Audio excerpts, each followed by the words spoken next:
ایک یکجہتی کا پیغام دے رہے ہیں۔ امریکہ اپنی پوزیشن کلیئر کر رہا ہے، قطر کو، عرب ممالک کو کسی کو کوئی غلط فہمی نہ رہے کہ امریکہ وہ اسرائیل کے ساتھ کھڑا ہے۔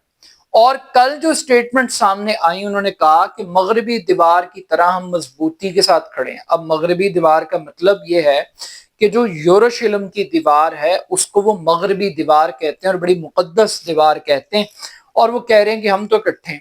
اور امریکی وزیر خارجہ کہہ رہے ہیں کہ ہاں ہمیں بہت تشویش ہے، فیصلہ ٹھیک نہیں تھا، ٹرمپ بڑے ناخوش تھے حملے سے، مگر اس حملے سے امریکہ اور اسرائیل کے تعلقات میں کوئی فرق نہیں پڑے گا، وہ جو تعلقات میں گرم جوشی ہے وہ ختم نہیں ہوگی۔ تو یہ واضح ہے کہ امریکہ کو اگر قطر، سعودی عرب، یو اے ای، یہ جتنے ممالک ہیں اور دوسری طرف اسرائیل کھڑا ہے، اگر کسی ایک کا انتخاب کرنا پڑے تو وہ اسرائیل کا انتخاب کریں گے۔ تو یہاں پر قطر کو سب سے پہلے فیصلہ کرنا ہے کہ اس نے امریکہ کی جھولی میں بیٹھنا ہے، امریکہ سے مدد مانگنی ہے یا اپنے پاؤں پر خود کھڑے ہونا۔ اگر قطر خود لڑنے کے لیے تیار نہیں ہے، خود للکارنے کے لیے تیار نہیں ہے، تو کوئی قطر کی جنگ نہیں لڑے گا۔ اور یہی دیگر عرب ممالک کے لیے ایک میسج ہے کہ سب سے پہلے ان کو خود کلیئرٹی لانی ہے کہ امریکہ ان کا دوست ہے یا ان کا دشمن ہے، کس حد تک وہ اپنے ڈیفنس کے لیے امریکہ کے اوپر ڈیپینڈ کر سکتے ہیں۔ انہیں اپنی ڈیفنس پالیسی کو، اسٹریٹجی کو تبدیل کرنا پڑے گا، کیونکہ یہ دفاع ثابت کر چکا ہے کہ اگر ان عرب ممالک کا اسرائیل کے ساتھ مقابلہ ہوتا ہے تو امریکہ ان کی کوئی مدد نہیں کرے گا۔ امریکہ ان کے دفاع کو ٹکٹ ٹوکری نہیں لکھتا، امریکہ اسرائیل کے ساتھ کھڑا ہے، تو انہیں اپنی پوری ڈیفنس پالیسی، اپنی پوری اسٹریٹجی کو تبدیل کرنا پڑے گا اور نئے دوست بنانے پڑیں گے اور دوستوں کا انتخاب نئے سرے سے کرنا پڑے گا۔ اس کے بعد جو اگلا سوال ہے کہ اس کانفرنس سے عرب ممالک کر کیا سکتے ہیں، ان کے پاس آپشنز کیا ہیں؟ یہ بہت کچھ کر سکتے ہیں اگر یہ کرنا چاہیں۔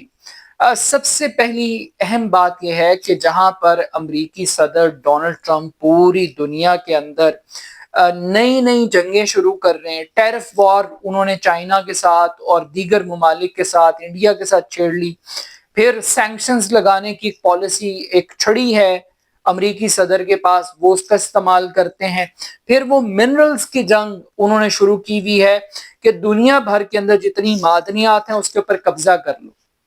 تو مختلف جنگیں انہوں نے شروع کی ہوئی ہیں، لیکن ایک نئی اسٹریٹجی جو ہم نے ٹرمپ کے وزٹ میں دیکھی کہ ٹرمپ نے مشرق وسطیٰ کا ایک دورہ کیا اور یورپ کو ناراض کر کے وہ سب سے پہلے ان عرب ملکوں میں گئے ہیں۔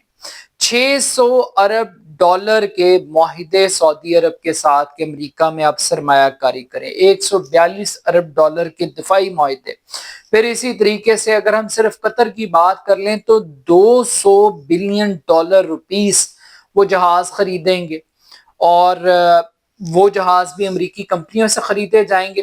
تو ٹرمپ کم و بیش 1000 ارب ڈالر کے تجارتی معاہدے، یقین دہانیاں، سرمایہ کاریاں، یہ امریکہ لے کے گئے ٹرمپ۔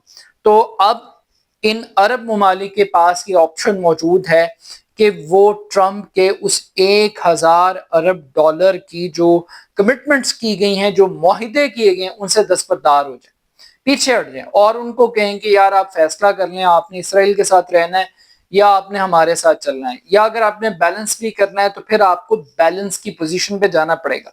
یہ نہیں ہو سکتا کہ یار زیادتی تو قطر کے ساتھ ہوئی ہے لیکن ہم پھر بھی اسرائیل کے ساتھ کھڑے۔ تو پہلے تو وہ تمام تجارتی معاہدوں کو ختم کرے، پھر اس کے بعد عرب ممالک کے پاس دوسری بڑی آپشن ہے کہ وہ ابراہیم اکارڈ کو دفن کر دیں۔ ابراہیم اکارڈ کو دفن کرنا اس لیے ضروری ہے کیونکہ یہ جو کچھ کیا جا رہا ہے یہ گریٹر اسرائیل پروڈکٹ کے لیے کیا جا رہا ہے، اور کیا ہے جی کہ ایک ایک کر کے جو عرب ممالک ہیں وہ اپنے سفارتی اور تجارتی تعلقات کو قائم کریں۔ اور یہ کون ہے، پہلے یہ بھی جان لیں کہ یہ ابراہیم اکارڈ کے اندر کون کون سے ملک شامل ہے۔ اس میں متحدہ عرب امارات ہے، اس میں بحرین ہے، اس میں سوڈان ہے، اس میں مراکش ہے، اور اس سے پہلے اگر ہم ماضی کی بات کر لیں تو پھر مصر بھی ہے، اس میں اردن بھی ہے۔ تو یہ جتنے عرب ممالک ہیں یہ اسرائیل کی پوری 5 سال کی محنت کو زمین بوس کر سکتے ہیں، دفن کر سکتے ہیں، اگر یہ صرف اس ابراہیم معاہدے سے دستبرداری کا اعلان کر دیں۔ تو یہ ایک بہت بڑی چپیڑ ہوگی اسرائیل کے منہ پر کہ اس کو لگتا ہے کہ وہ بہت آگے بڑھ رہا ہے، وہ ایک نئے مشرق وسطی کا خواب دیکھ رہا ہے، تو اس خواب کی راہ میں یہ رکاوٹ بن سکتا ہے۔ نمبر 1، یہ امریکہ کو آنکھیں دکھائیں اور تجارتی معاہدے ختم کریں۔ نمبر 2، یہ ابراہیم اکارڈ کو ملیہ میٹ کر کے رکھ دیں۔ اور نمبر 3، اب جو بات ہو رہی ہے وہ یہ ہو رہی ہے کہ مشترکہ فورس بنائی جائے اور اس کو عرب نیٹو کا نام دیا جا رہا ہے۔ پاکستان کہہ رہا ہے جناب ایک ٹاسک فورس بنا لیں، اور ایران کہہ رہا ہے کوئی آپریشنل فورس بنا لیں، تو مختلف فورسز کی بات ہو رہی ہے۔ حالانکہ میں ابھی حیران تھا کہ ایک جنرل رحیم شریف ہوتے تھے اور ایک عرب ممالک کی ایک فورس بنائی گئی تھی، اللہ جانے اس فورس نے کیا کیا کیا نہیں کیا، وہ فورس کہاں پر ہے، کیا کام کرتی ہے، کچھ نہیں پتا۔ تو فورس بنانے سے پہلے جب تک آپ یہ اپنے آپ کو نہیں کلیئر کر لیں گے کہ آپ نے لڑنا ہے، آپ نے مقابلہ کرنا ہے اور آپ نے للکارنا ہے، کلیئرٹی کے ساتھ فرنٹ لائن کے اوپر آپ نے آنا ہے، تب تک آپ فورسز بنا لیں، جو مرضی کر لیں، وہ بیکار ہے۔ کیونکہ فوج بنانے سے پہلے دشمن کی کلیئرٹی ہونا بڑا ضروری ہے۔ اگر آپ دشمن کو للکار نہیں سکتے، اس کا مقابلہ نہیں کر سکتے، دشمن کو دشمن ڈکلیئر نہیں کر سکتے، تو آپ کچھ بھی نہیں کر سکتے۔ آپ کو سب سے پہلے دشمن کو دشمن سمجھنا پڑے گا۔ اگر آپ اس کنفیوژن کا شکار رہیں گے کہ نہیں یہ تو جنگ ابھی غزہ کی حد تک ہے، یہ تو حملہ حماس کے اوپر ہوا، ہمارے اوپر نہیں ہوا، تو یہ آپ کی بہت بڑی مسٹیک اور بھول ہے۔ تو فورس بنانے سے پہلے مینٹل کلیئرٹی لے آئیں عرب ملک کہ اسرائیل ان کے وجود کے لیے خطرہ ہے۔ جس طرح اسرائیل کہہ رہا ہے کہ آج قطر اسرائیل کے وجود کے لیے خطرہ ہے، سعودی عرب اسرائیل کے وجود کے لیے خطرہ ہے، متحدہ عرب امارات، جتنے عرب ملک ہیں سب اسرائیل کو کلیئرٹی ہے۔ ان عربوں کو کلیئرٹی نہیں، ان کو کلیئرٹی چاہیے۔ اب میں ایک اور مثال دیتا ہوں۔ فار ایگزامپل، انڈیا نے پاکستان پر حملہ کیا اور پاکستان نے پوری دنیا سے ایک تو اظہار یکجہتی ہوا، اور وہ اظہار یکجہتی تھا، کچھ ملکوں نے کہا کہ پاکستان انڈیا کو جواب نہ دے، مگر پاکستان نے جواب دیا۔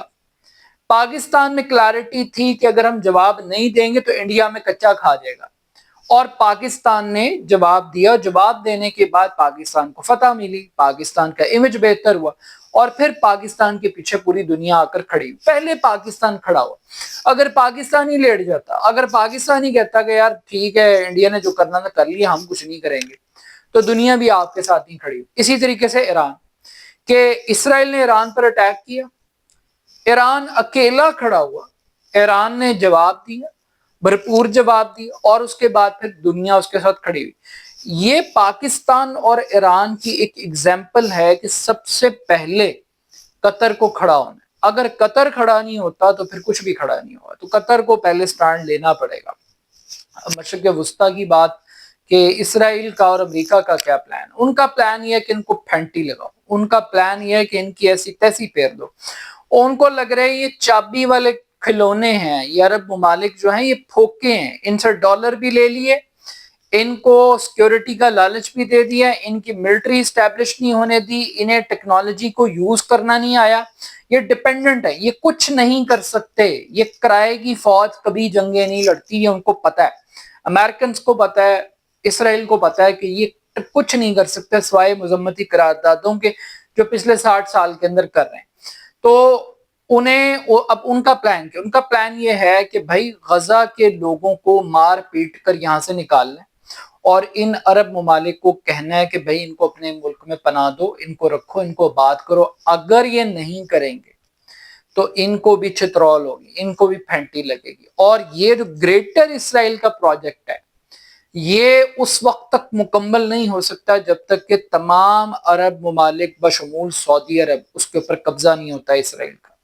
تو یہ گریٹر اسرائیل کے لیے وہ جنگ تیار کر رہے ہیں، لیکن بدقسمتی کی بات ہے کہ ان تمام عرب ممالک کا سارا ڈیفنس سسٹم، ان کی ساری سرمایہ کاری، ان کا سارا یقین یہ امریکہ پر ہے، اور امریکہ کا یقین اسرائیل پر ہے۔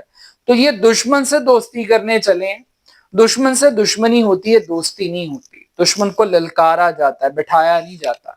اگر یہ واشنگٹن میں جا کر، نیو یارک میں جا کر 3 پیس سوٹ پہن کر اور بہترین لیوش ڈنر انجوائے کر کے یہ ٹویٹس کریں گے اور عربوں کو اور باقی ممالک کو اعتماد میں نہیں لیں گے، تو کون ان کے پیچھے آ کر کھڑا ہوگا؟ تو سب سے پہلے اگین قطر کو فیصلہ کرنا ہے کہ قطر نے لڑنا ہے یا قطر نے جھکنا ہے، اور ان کو فیصلہ کرنا ہے کہ انہوں نے سفارتی تعلقات ختم کرنے، تجارتی تعلقات ختم کرنے، یا یہ تجارت، یہ سفارتکاری اور جنگ یہ اکٹھے نہیں چل سکتے.